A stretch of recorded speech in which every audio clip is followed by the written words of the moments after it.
राष्ट्रीय सेवा योजना के समस्त लोगों द्वारा कृष्ण चंद्र चौधरी के नेतृत्व में विश्व मानवाधिकार दिवस मनाएगा। मुख्य अतिथि के रूप में भोजपुरी विभागाध्यक्ष प्रोफेसर डॉक्टर दिवाकर पांडे रहे। मंचासीन अंग्रेजी विभागाध्यक्ष विश्वविद्यालय डॉक्टर भूषण पांडे ने संस्था के पदाधिकारी डॉक्टर पूनम कुमारी, हिंदी विभागाध्यक्ष वर्तमान नई कार्यक्रम पदाधिकारी डॉक्टर साधना रावत एवं कार्यक्रम पदाधिकारी नोडल पदाधिकारी डॉक्टर कृष्ण चंद्र चौधरी ने सभी अतिथियों शिक्षकों ने दीप प्रज्वलित कर कार्यक्रम की शुरुआत की एवं एनएसएस का लक्ष्य गीत ज्योत्सना मनियारों ही अंजलि ने गाया। मुख्य अतिथि ने स्वयंसेवकों को संबोधित करते हुए कहा कि मानवाधिकार की बात आती है, मानवाधिकार की रक्षा के लिए निर्मित हुआ है। के बताने से पहले ऐसे बहुत सारे लोग अक्सर गूगल यूज करते हैं।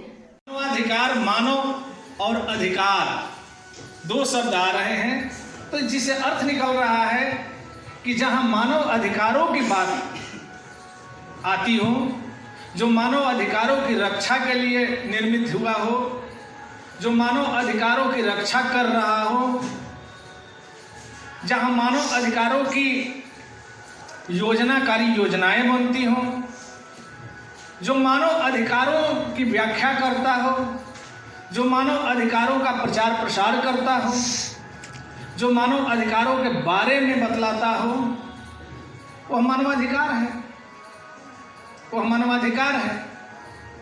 तब प्रश्न उठता है कि इसकी जरूरत क्यों पड़े, और वह भी वैश्विक स्तर पर इसकी जरूरत है, पूरे वैश्विक स्तर पर। जो जहां रहता है समझता है कि हम ही परेशान हैं, हमारे साथ ही नाजायज हो रहा है, लेकिन नहीं, ये मानवीय स्वभाव है। कितना ही बड़ा उदार शासन हो,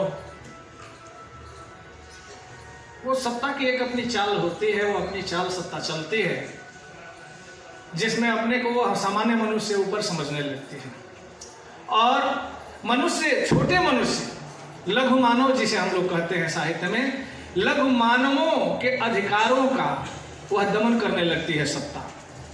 और कभी कभी ऐसी परिस्थितियां हमारे सामने आती हैं जो सत्ता के वश की भी नहीं रह जाती है, न मानव के वश की रह जाती है, और खुल करके लघु मानवों के अधिकारों का दमन किया जाता है, उनके अधिकारों का उल्लंघन किया जाता है, उनके साथ अत्याचार किया जाता है। खास करके युद्ध के समय में, महामारी के समय में, आपातकाल में ये सब बातें आती हैं। तो आप लोग जानते होंगे द्वितीय विश्व युद्ध, अच्छा हो या 32 साल के युवा, आपका एक हक है, आप अपने परिजन से लड़के ये हक को ले सकते हैं, वो होता है शिक्षा का अधिकार, समानता का अधिकार। रंग भेद, नीति, जात पात, ये सब भारत में एक खोखली जड़ नींव बना रही है, जो कहीं ना कहीं भारत की अखंडता और अशुद्धता को खत्म करते जा रही है। मानव अधिकार के प्रयोग से देखा जाए तो रंग भेद नीति ये सब मानव अधिकार के खिलाफ है। मानव अधिकार का सबसे सिंपल बात एक आता है कि मानव का अधिकार जो सभी मानव को एक समानता से बांधे रखता हो। राष्ट्रीय सेवा योजना की शुरुआत आप सभी जैसा जानते हैं 1969 में 24 सितंबर को हुई थी, महात्मा गांधी जी के जन्म शताब्दी दिवस के अवसर पर। और इसका चक्र जो कहता है कि आप 8 पहर काम करें। लेकिन मेरा एक अनुरोध आप सबसे यही है कि इस महाविद्यालय को जो अब तक नाम मिला है, यह सभागार पहले ऐसा नहीं था। जैसा आप जानते हैं, एक छोटा सा पीला सा बल्ब वहाँ हम लोग जलाते थे और यहाँ पे हम लोग करते थे। लेकिन राष्ट्रीय सेवा योजना के स्वयंसेवकों का ही देन है जो आप इस इतने सुंदर से सभागार में बैठे हैं। तो आप या राष्ट्रीय सेवा योजना में काम करने का सिर्फ 5% आपको मिलता है। आपके किसी भी फ्यूचर में आपका यह काम सिर्फ 5% देता है, 95% आपका स्टडी है, स्टडी। लेकिन मैं ये देखता हूँ, अगर कुछ महीने पहले इंटरव्यू चल रहा था पीआरडी कैंप के लिए, बता पाया था, जो बहुत दुखद बात है। नॉट मी बट यू का हिंदी रूपांतरण हुआ था। के साथ हो रहे हैं तो हर एक चीज़ आप समझेंगे, चाहे वो आपके संपत्ति का अधिकार हो, समानता का अधिकार हो, शोषण के विरुद्ध अधिकार हो। 7 मौलिक अधिकार थे, जिनमें से संपत्ति के अधिकार को हटा दिया गया और अभी हमारे पास भारतीय के संविधान में 6 मौलिक अधिकार हैं।